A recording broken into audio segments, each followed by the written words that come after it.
Jenny, thank you. Well, it is one of the trendiest neighborhoods in San Diego, Little Italy. It's a place that attracts so many people to its swanky restaurants, its bars. Residents pay top dollar to live there, but it wasn't always that way. Yeah, back in the 70s, Little Italy went through a period of decline. The Five Freeway changed the neighborhood dramatically. News 8's Kelly Hessedal has a closer look now at how Little Italy became what it is today in this Then and Now report.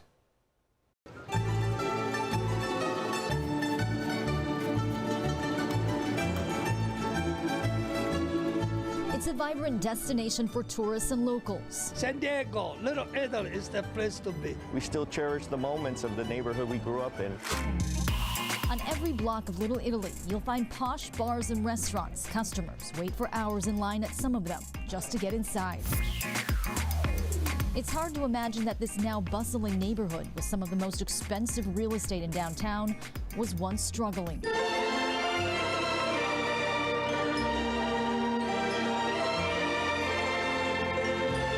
News 8 profiled Little Italy in 1986 during a time when many businesses like this bakery had a hard time drawing in customers. People still shopped for bread, pasta, and cheese here.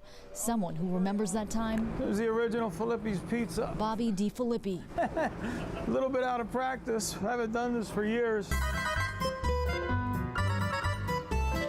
The 72-year-old was 15 when he began working at Filippi's Pizza Grotto.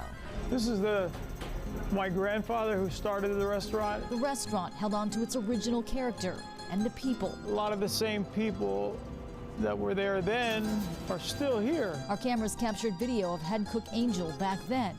Here he is today. How you doing? This is head cook Angel. Hi, Angel. Outside the restaurant, the sign looks the same as it did decades ago, though the neighborhood does not. I just couldn't believe all the structures in the street. It's like day and night. It's just unbelievable change. India Street was once home to just a handful of restaurants and businesses. You were a real estate investor and you bought some of this stuff in 1965. You're a very rich man today, or a woman. Besides Filippi's, there are other historic landmarks in Little Italy. Our Lady of the Rosary underwent a $2.5 million renovation and looks identical to what it did 35 years ago. The church is still in pristine condition. It opened back in 1925 when Little Italy was a thriving fishing community, home to thousands of Italian families. It survived all of Little Italy's ups and downs, and today offers regular services as well as weddings. The construction of the Five Freeway in the early 1970s destroyed a large portion of the neighborhood. Families fled to the suburbs. The Pecораros did not.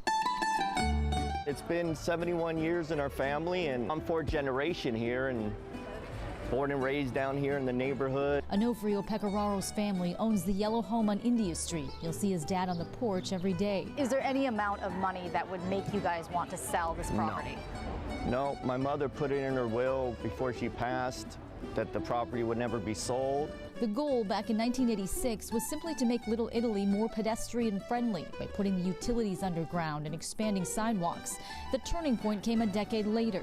The business and property owners formed the Little Italy Association of San Diego and found a way to drive economic growth while still preserving the Italian charm and character here. But with growth comes traffic, crowds, and parking problems. However, some longtime residents say they don't mind. In fact, they like the energy. I've been living over here for 53 years. So you've seen all kinds of changes. Yes, Little Italy is still a place to enjoy. You love this neighborhood. I do. It's all good. Life changes and you have to change with it. Well, the pandemic changed the way that we dine at restaurants. Everywhere you look in Little Italy, there are expanded outdoor patios, and it's possible some could remain here for quite some time. Those who live and work in Little Italy say they hope it continues to thrive. In Little Italy, I'm Kelly Hessedal for News 8. I got to tell you, if I could afford to live anywhere in San Diego, it would be Little Italy. You know this. Yeah, you spend love it. like a lot of time. You could spend all day there, all night. It. Yes, we spend lots of weekends there. To see the then and the now, some things have changed, some remain the same. Yeah. What a cool spot in town. And the food is amazing. Lucky to have it.